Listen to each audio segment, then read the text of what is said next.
We don't get a lot of former New Orleans Saints here. Well, there's some historic ones, obviously, but not recently that I can think of. Why was Atlanta on your list? They were just one of the teams that showed interest in me during the whole free agency process. I went and visited a few teams, talked to a few teams, but when I came here, I really liked the whole vibe of the organization. Great coaching staff, DQ and Jess and all of them. And I really feel like we have a great team here. And we really have a shot to do something big. So, I like that. And also it gives me a chance to play against my old team. So there's a lot of factors that went into it. The recruiting pitch must have been really good to pull you from New Orleans, especially after the season that you guys had last year. What was kind of the message from Dan or Jess or whomever? It was just, he just told me how it was here, with the brotherhood. I really, New Orleans really went and signed somebody else. So it wasn't that they had to, swayed me from going back over there. It was just the fact that, I had a few teams that were options, including Atlanta, not really including the Saints, so with that being said, I had to, make my choice based off of what was available, and I felt like by far, Atlanta was the best available choice.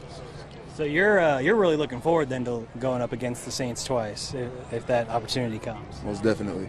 So the rivalry here between the Falcons and the Saints is really, really big. I think it's one of the biggest rivalries, at least in the NFL. What's it like on the other side, the New Orleans side? Is it as deep as it is over here? It's deep. It's definitely deep. There's that level of it's a different type of game when you come and play against your rival like that, and it's definitely a big rivalry between Atlanta and New Orleans. And you feel it both ways. You feel it when you're over there with the Saints, and you feel it here. And it's something that gets you right for that week, and it really kind of brings that week's preparation and that game itself to like another level of intensity. What motivates you as a player, just in general? What motivates you to come out every day and play?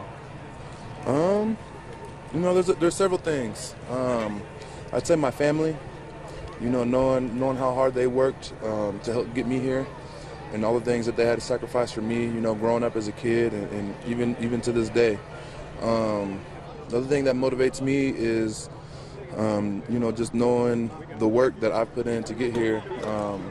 Thinking about that, my younger self, and my younger self's dreams and aspirations, and everything that I did to make them, happen, and it's all led to this. You know what I mean? So, when I keep those things in mind, it's easy to be motivated. You had personal tragedy in your life. How much does that motivate you as far as overcoming really hard obstacles in life? It motivates me a lot. It's you just got to keep in mind that it's not exactly what happens to you in life, but how you react to it, and how you use that. So, I'm definitely trying to use those types of things, tragedy that I face in my life, as like a positive motivator, for me to excel and to use it. If I can make it through that, or if I can go through that hardship, then why can't I do something else? So there's a couple ways you could go from it. Use it as an excuse or use it as a motivator. I'm trying to do the second one. A lot of people around here may not know your story and your mother and all of that. What can you just share with that and what that experience was like and how that's kind of shaped you today? Yeah, it was a difficult experience. My mom passed away when I was, early in high school.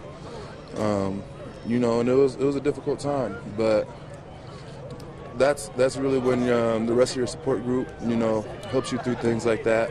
The rest of my family and everything, and it makes you stronger in the end. I know, even though my mom may not be here, physically, I still feel like she's here, spiritually. So you just gotta, like I said earlier, use that as a motivating factor, and also thank God for the rest of the people that support you. What do you think your mom would say now that if she could see you in the NFL and accomplishing like everything you had set your sights on? I think she'd be proud. I think she'd be proud for sure. I don't know what she'd say, but I think she'd be proud. Probably tell me to keep going. I think a lot of people, drug use and that kind of thing, everybody kind of has somebody that they've been affected by with that. Has anybody ever reached out to you about how you coped with it, and what do you tell them? Drug use is drug abuse is a very, difficult thing on families, on people in general. And unfortunately it does strike a lot of people. So, everybody has to find their way to cope with that. There are, people that I've talked to about it, people that have had very similar stories. And I just give them the message that when you have difficulty, you got to use that to make you stronger. Support the people that's going through that as best you can, but also, use that difficulty to harden yourself, to make yourself better and learn from that experience and take from it, something that could benefit your life and your family's life, in the long run. That's awesome. Just a couple more. One more question. Okay, just one more. Getting to play against guys like Grady and other guys on that defensive line and seeing now, how they work. What have you, I know it's only been a couple days, but what have you taken away from that? These guys are, true pros. They put the work in, and they get that good result from it. And I've seen that. That's nothing new to me. I've seen many guys like that, and it's good to see that that same thing holds true here. You know what I mean? That these guys are coming out. They're willing to work hard, and be very detailed about their work. Be very specific in what they're doing. And a lot of effort into what they're doing, and that's something that motivates me to do the same thing. That brotherhood's real? It's real.